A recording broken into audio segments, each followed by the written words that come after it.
Jésus est le chemin, la vérité et la vie. Personne ne vient au Père que par lui. Personne ne vient au Père que par lui. Parce qu'il est le chemin, la vérité et la vie. Pierre affirmait clairement que Dieu seul était capable de sauver. Et c'est clair qu'il n'y a que Dieu qui est capable de sauver. C'est Dieu qui sauve. Il est donc absolument nécessaire que tu mettes ta confiance en lui. Que tu mettes ta confiance en lui seul. Je peux prier pour toi pour que tu reçoives le salut. Mais Dieu peut se manifester dans ta chambre et décider de te donner le salut, sans que j'intervienne, sans qu'un être humain intervienne. Dieu peut t'envoyer un ange pour que tu puisses recevoir le salut.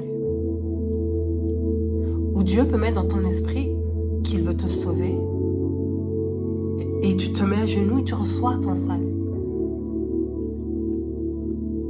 C'est quelque chose de divin, c'est spirituel. C'est pas palpable à l'être humain. C'est pour ça qu'il ne veut pas que tu penses que seul un être humain peut te donner le salut.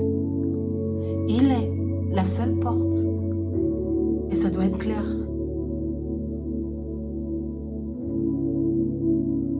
La relation entre Dieu et Jésus-Christ est tellement intime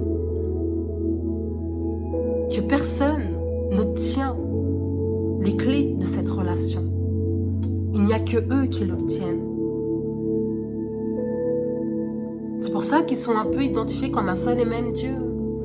C'est comme quand on te sort telle mère, telle fille. Oui, parce que l'intimité entre une mère et une fille est tellement intime que toi, tu ne peux pas comprendre si tu n'as pas une fille ou un fils. À l'époque, je crois que Pierre ne voulait pas que les Juifs de son époque s'imaginent qu'ils pouvaient être en relation avec Dieu ou obtenir le salut en dehors de Jésus-Christ. Tu ne peux pas obtenir le salut, peu importe qui tu es, peu importe aussi ta position, en dehors de Jésus-Christ. L'un n'est pas possible sans l'autre. C'est comme vouloir être en relation avec un couple et tu veux juste être en relation avec le mari mais pas la femme. Ou tu veux juste être en relation avec la femme mais pas le mari. L'un n'existe pas sans l'autre. Spirituellement, d'ailleurs, le mariage, je trouve qu'il ressemble beaucoup à la relation de Dieu et Jésus-Christ. Ils ne font plus qu'un. Dans cette relation de « ils ne font plus qu'un », Dieu te donne un ordre, c'est de ne pas séparer, de ne pas diviser. Ce qui ne fait plus qu'un.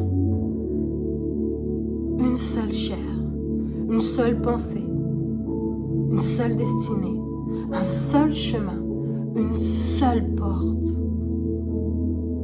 C'est tellement puissant. Tu ne peux pas diviser un homme d'une femme d'un homme. Tu ne peux pas ignorer la femme dans un couple et ignorer le mari dans un couple. Comme si la femme n'existait pas ou comme si le mari n'existait pas. Ils ne font qu'un.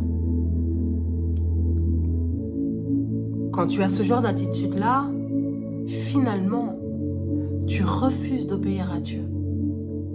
Tu refuses d'accepter ce que Dieu a uni. Tu refuses d'accepter les conditions de Dieu. La seule porte, c'est Dieu et Jésus-Christ. Il n'y a pas de salut sans les deux. Si tu veux Dieu sans Jésus, il y a un problème. Si tu veux Jésus-Christ mais sans Dieu, il y a un problème. Ils ne font plus qu'un. Ne sépare pas ce que j'ai uni. Ne sépare pas ce que j'ai fluidifié, fusionné. Quand tu le fais, finalement, inconsciemment ou consciemment pour beaucoup, vous désobéissez à Dieu. Et donc Pierre rappelait à ces Juifs que vous ne pouvez pas séparer les deux pour obtenir votre salut. Il ne voulait pas non plus que les Juifs de son époque, de son temps, s'imaginent que les chrétiens affirmait que Jésus était un autre Dieu. C'est un autre Dieu. Non, c'est faux. Ce n'était pas un autre Dieu. Il n'y a pas d'autre nom, parce qu'il n'y a pas d'autre Dieu. Jésus est Dieu. Jésus et Dieu ne font qu'un. Et Jésus, finalement, était juste la représentation physique de l'Esprit de Dieu, de l'univers divin de Dieu, de l'amour de Dieu sur cette terre, de la parole vivante, vivifiante de Dieu sur cette terre. Et il n'a emmené qu'une seule fois une représentation de qui il était sur terre. C'est pour ça qu'il n'y a pas d'autre sauveur et qu'il n'y en aura jamais d'autre. En tant qu'individu, en tant que nation et en tant qu'espèce, on possède d'innombrables ressources qui nous permettent non seulement de survivre, mais aussi d'accomplir de nombreux progrès. Et donc ça peut être frustrant de se dire qu'il n'y a pas d'autre façon ou d'autres noms par lesquels l'homme peut être sauvé. Moi, je vais être sauvé par mon pasteur. Il n'y a pas d'autre nom. Moi, je vais être sauvé par mon responsable. Il n'y a pas d'autre nom. Ah, mais moi, je vais être sauvé par la dame là qui sert dans le département de l'intercession. Il n'y a pas d'autre nom. Je vais être sauvé par mon père ou ma mère. Il n'y a pas d'autre nom par lequel tu peux être sauvé. Le seul nom, c'est Jésus-Christ. C'est tellement puissant.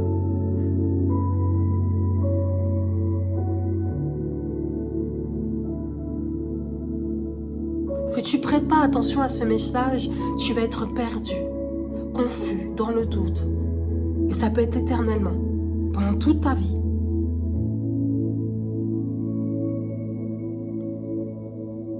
Maintenant, c'est vrai qu'il y a plusieurs chemins qui peuvent mener en haut d'une colline ou d'une montagne, ou plusieurs chemins qui peuvent t'emmener à destination.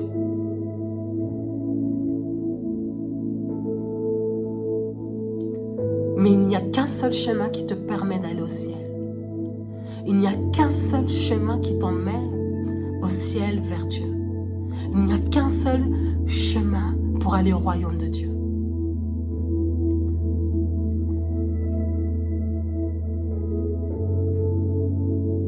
Et il n'y a qu'un seul Dieu qui est capable de sauver ta vie, ta situation, ta famille, ton époux, ton épouse, tes enfants, tes finances, ta santé, tes blessures, ta situation, tes circonstances, ton emploi, ton voisin, ta voisine, ta cousine, ton cousin. Il n'y a qu'un seul nom.